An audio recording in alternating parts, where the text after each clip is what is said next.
mic to you. We'll start with Rob and then go to Wes. Jalin, we've heard from Coach Heupel, Coach Golish, and now Coach Pope, and all three of those guys have talked about what a different mindset you have this August compared to last August, and how that's showing up on the field. Can how did you arrive at that point where you are now? What was kind of your motivation? I think motivation-wise, I just want to have better seasons for me. I felt like last season that wasn't what I do as far as when I play. And not only that, I want to do well for these for my teammates. They're always there.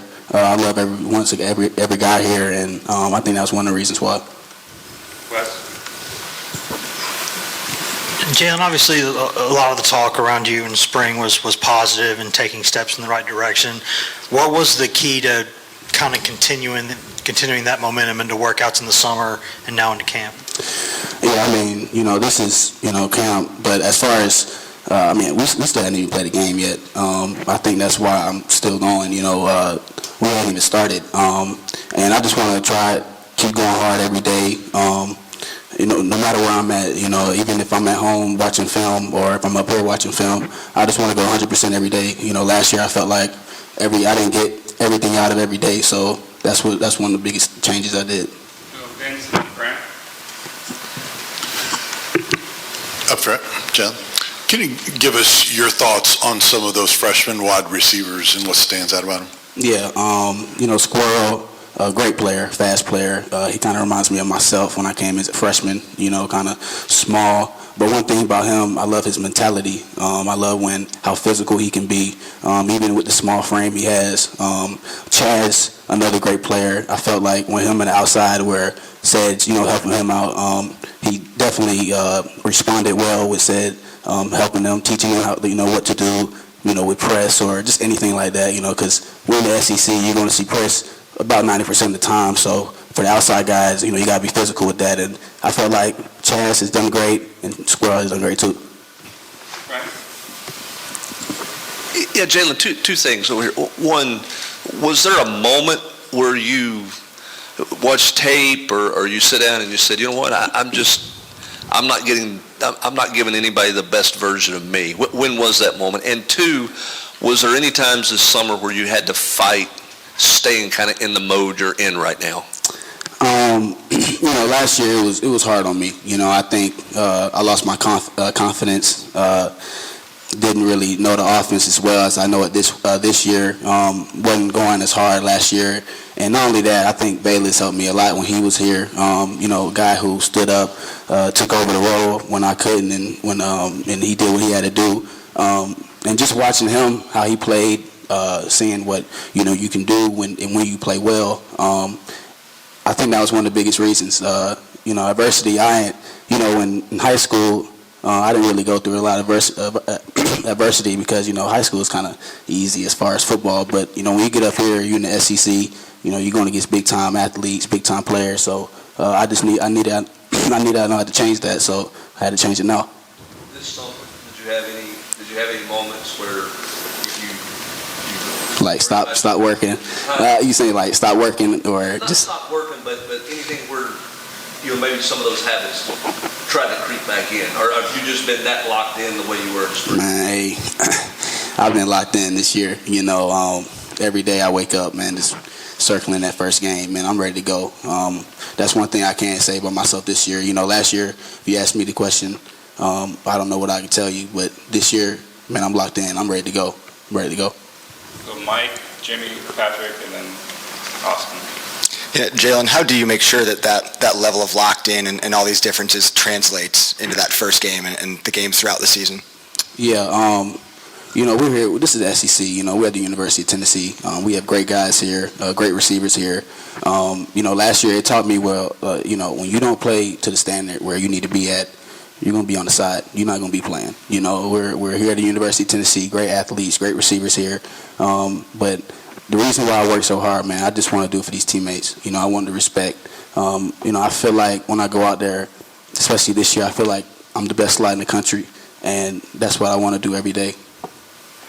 Jalin, we're talking about Bayless Jones and Cedric Tillman. when you saw the way they emerged, was there part of you that said, yes, if I apply myself the way they did, that can be me?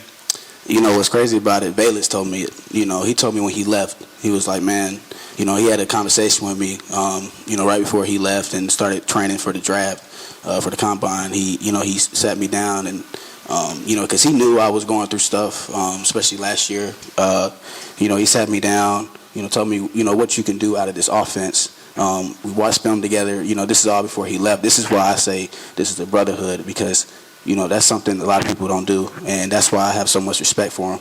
And I thank him for everything he has done, because, made me the man I am today. Jalin, a couple things. I think in the spring you said you wanted to be at close to 190 around the start of the season. Did you get there? Where are you at now?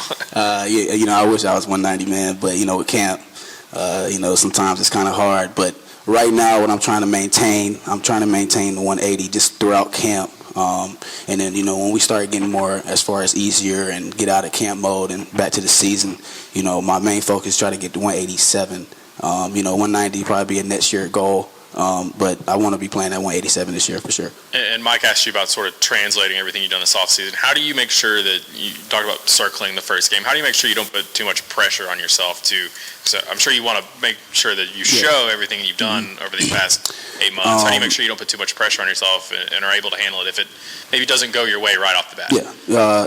One thing last year, I think I did, that was another reason why I didn't play to the standard was, I was worried about stats, man. I was worried about things off the field that you're not really supposed to be worried about. This year, I'm having more fun. I'm having more fun out there, especially with the teammates. I love our quarterback. I love our running backs, man. And, as far as mentally, this is a game where mental-wise, if you're not up to par, man, it can drag you down, and just keep everything on the field, man. When you're off the field, I try to, don't think about football at all. Talk to my family, whatever that gets me away from football, I try to just do that. But mentally wise, man, I feel good. I'm ready to go. I feel good. You talk about how easy it was in high school. Even when you first got here, you made plays as a freshman, and then last year you kind of hit that wall.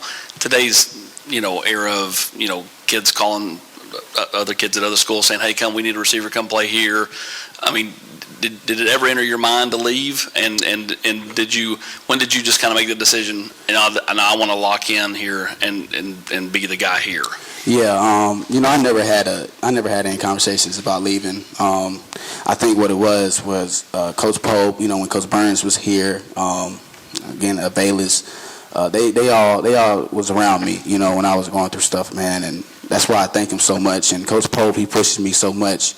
He wants the best out of you. He wants the best out of all of our receivers. So I think with that aspect, what he has done, it made me. I hadn't even thought about any transfer things, any of that, because I can tell what we can do in this offense. This offense is going to be the best in the country. I can tell you that right now. So that's why I didn't want to leave at all. Man, I love these guys. A couple more, Jim. You said that about 90% of the teams in the SEC play press coverage. Have you been impressed with what you've seen out of Squirrel White as far as beating press coverage? It seems like folks are getting a hard time putting their hands on him. Yeah, we got him in the slot. We got him working in the slot. I try to stay on him just as far as when he's not in the game. Are you watching the guys in front of you? Are you paying attention? Are you seeing what the defense are in? Are you seeing what the safeties are doing, seeing safety structure?